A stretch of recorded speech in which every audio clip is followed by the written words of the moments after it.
12 के जीव विज्ञान अभ्यास 2 अभ्यास का नाम है पुष्पी पादपों में लैंगिक जनन में। आज हम लोग पढ़ेंगे 100 परागण से लाभ और 100 परागण से हानियां क्या होता है। तो 100 परागण से लाभ क्या है, तो 100 परागण से लाभ जो है निम्न है।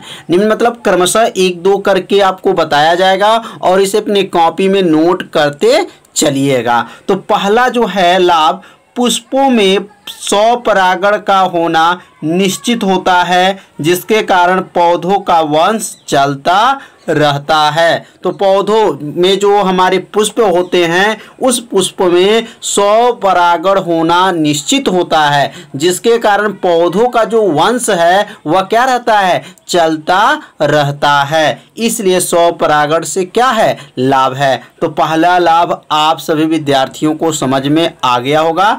तो दूसरा लाभ है, इसमें परागकण सुनिश्चित एवं परागकण कम खर्च होते हैं।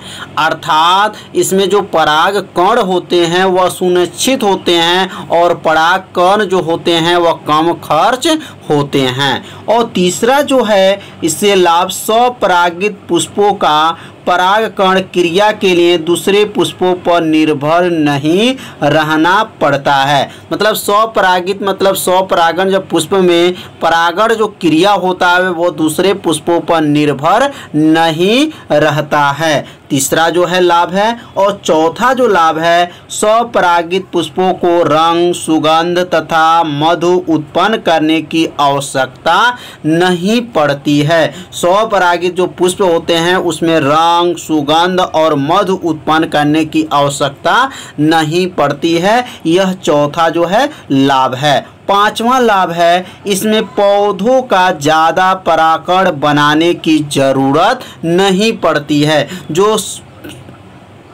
100 परागण होते हैं उसमें पौधों का जो ज़्यादा जो है परागण बनाने की ज़रूरत नहीं पड़ती है। तो इसमें 5 जो है आपको 100 परागण के गुण के बारे में बताया गया, लाभ के बारे में बताया गया। तो आप सभी विद्यार्थी इसे अपने कॉपी में नोट कर लीजिए, 2 बार पढ़ लीजिए, आपको अच्छे से क्या होगा, याद हो जाएगा। अब हम लोग पढ़ेंगे परागण के जो हानियां क्या है। 100 परागण के जो हानियां क्या है, तो 100 परागण के जो हानियां हैं याद रखेंगे, वह हानियां जो है निम्न है। तो यहाँ 100 परागण की हानियां निम्न है। पहला जो है इसका हानियां क्या हैं, अब हानियां के बारे में समझेंगे। तो पहला जो है, 100 परागण से उत्पन्न बीजों से बने पौधे कमजोर होते हैं। मतलब 100 परागण से जो उत्पन्न जो बीज होते हैं वह बने पौधे से क्या होते हैं, कमजोर होते हैं। पहला हानियां हैं। तो पहला हानियां के बारे में अपने कॉपी में क्या कीजिए, नोट करते चलिए। अब दूसरा जो है, 100 परागण से उत्पन्न बीज संख्या में कम, भार में हल्के तथा आकार में छोटे होते हैं। मतलब 100 परागण से जो उत्पन्न जो बीज होता है वह संख्या में कम होता है, भार में हल्का होता है और आकार में क्या होता है, छोटा होता है। तो यह दूसरा जो है 100 परागण की हानियां हैं। अब तीसरा जो है, ऐसे बीज शीघ्र नहीं पकते। मतलब 100 परागण में जो बीज होते हैं वह शीघ्र नहीं पकते हैं। यह तीसरा जो है कमी है। चौथा जो कमी है, ऐसे बीज उत्तम श्रेणी के नहीं होते हैं, जिसके कारण नई जातियां की उत्पत्ति नहीं हो सकती हैं। मतलब चौथा जो हानि है, ऐसे जो बीज हैं जो उत्तम श्रेणी के नहीं होते हैं। मतलब 100 परागण में जो बीज उत्पन्न होते हैं वह उत्तम श्रेणी के नहीं होते हैं, जिसके कारण वो नई जातियां का उत्पन्न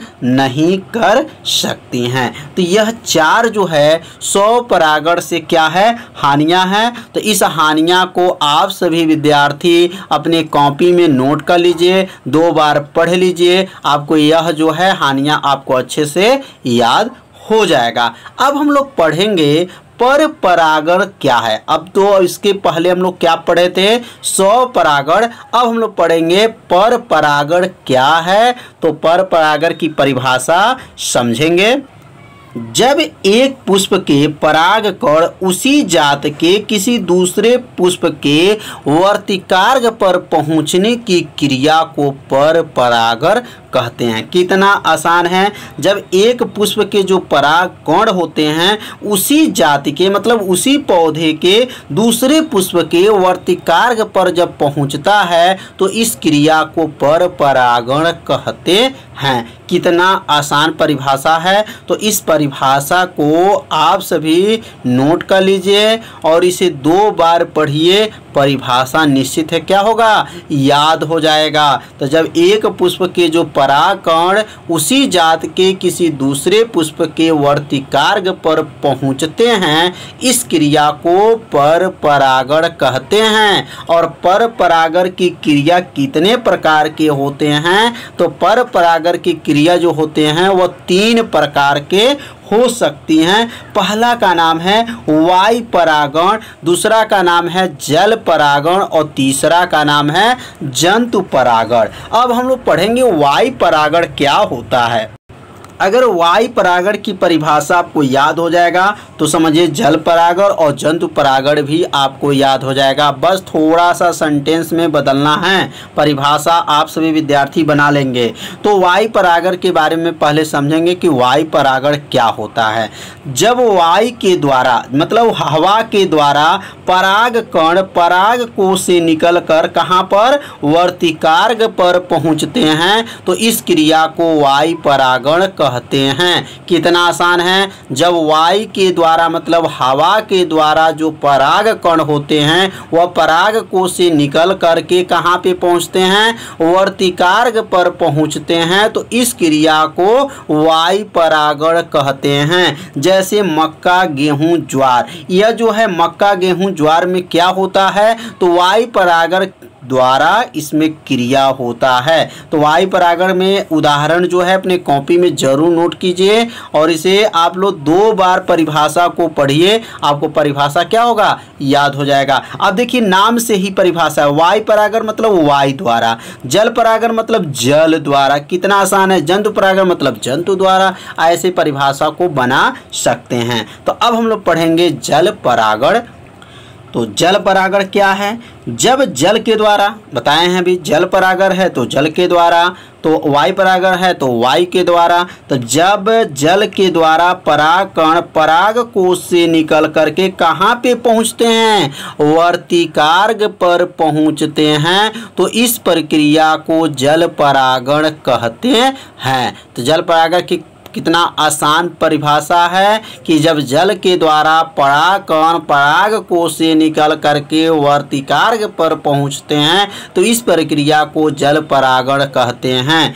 जल परागण की यह क्रिया जलीय पौधों में होती है। मतलब यह जो क्रिया होता है वह जल में रहने वाले पौधों में यह होता है। जैसे मैथाल्स है तो जल परागण के क्रिया द्वारा जो मैथाल्स पौधे होते हैं वो जल के अंदर होते हैं, वह किसके द्वारा परागण होते हैं तो जल के द्वारा परागण होते हैं। हाइड्रीला भी होता है जो जल के द्वारा जो है क्या होता है, परागण की क्रिया संपन्न होती हैं। तो अब हम लोग पढ़ेंगे जंतु परागण क्या होता है। तो जब जंतुओं के द्वारा, ध्यान दीजिए कितने आसान है, जब जंतुओं के द्वारा परागकण परागकोश से निकल कर के वर्तिकार्ग पर पहुंचते हैं तो इस प्रक्रिया को क्या लिखेंगे, इस प्रक्रिया, ध्यान दीजिएगा, इस प्रक्रिया को जंतु परागण कहते हैं। जैसे कीट है और क्या है, मधुमक्खी है। मतलब कीट और मधुमक्खी जो होते हैं वह जंतु परागण के द्वारा जो है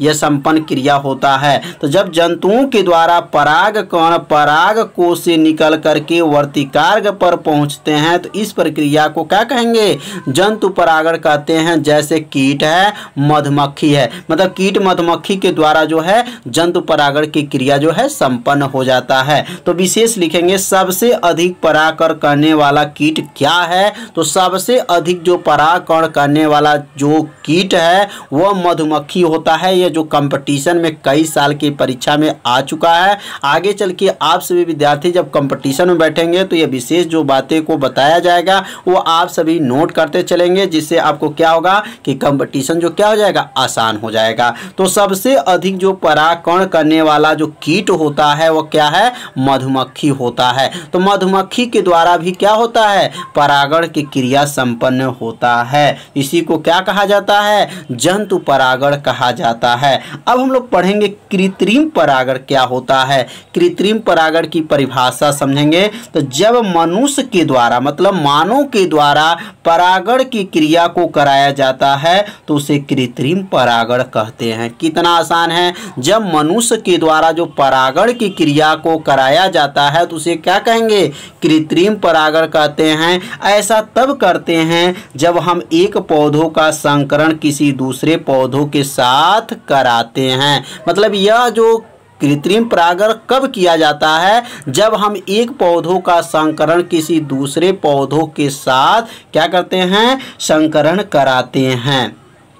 तो अब इसका एग्जाम्पल समझेंगे। अब इसका एग्जाम्पल क्या है, तो कृत्रिम परागण का एग्जाम्पल है जब बौने पौधे का नर युग्मक मतलब एक बौना पौधा है उसका नर युग्मक निकाल कर लंबे पौधे के वर्तिकार्ग पर रख देते हैं। मतलब बौने पौधे का नर युग्मक को निकालेंगे और लंबे पौधे के वर्तिकार्ग पर रख देते हैं, जिससे नर युग्मक और मादा युग्मक का मिलकर एक ऐसे पौधों का निर्माण करते हैं जिसमें आधे लक्षण बौने पौधे के होते हैं तथा आधे लक्षण जो है लंबे पौधे के होते हैं। इसी को कृत्रिम परागण कहते हैं। कितना आसान है इसका एग्जाम्पल। जब बौने पौधे का जो नर युग्मक जब निकाल लेंगे और वो लंबे पौधे के जो वर्तिका पर रखते हैं और नर युग्मक मादा युग्मक के द्वारा जो संलयन क्रिया हो जाता है जिसके द्वारा एक नए पौधा होता है, तो वह नया पौधे में दो प्रकार के लक्षण पाए जाते हैं। आधे लक्षण जो है बौने पौधे के होते हैं और आधे लक्षण जो है लंबे पौधे के होते हैं। इसी को क्या कहते हैं, कृत्रिम परागण कहा जाता है। तो कृत्रिम परागण किसके द्वारा संपन्न होता है, तो कृत्रिम परागण जो होता है यह मनुष्यों के द्वारा जो है संपन्न किया जाता है। तो यह जो एग्जाम्पल अपनी कॉपी में नोट कर लीजिएगा, इसे 2 बार पढ़ लीजिए। आपको जो है कृत्रिम परागण का परिभाषा और उदाहरण अच्छे से क्या होगा, समझ में आ जाएगा। तो आज का पढ़ाई कैसा था, आप सभी विद्यार्थी जरूर कमेंट कीजिए। यदि मेरे चैनल पर आप पहली बार आए हैं तो मेरे चैनल को सब्सक्राइब और बेल आइकन जो घंटी का ऑप्शन होता है उसको जब ओके करेंगे तो उसमें 3 ऑप्शन आता है, तो ऑल वाले ऑप्शन को ओके कर लीजिए, जिससे कोई भी वीडियो को अपलोड किया जाए तो उसका मैसेज जो है तुरंत आपके पास पहुंच जाए।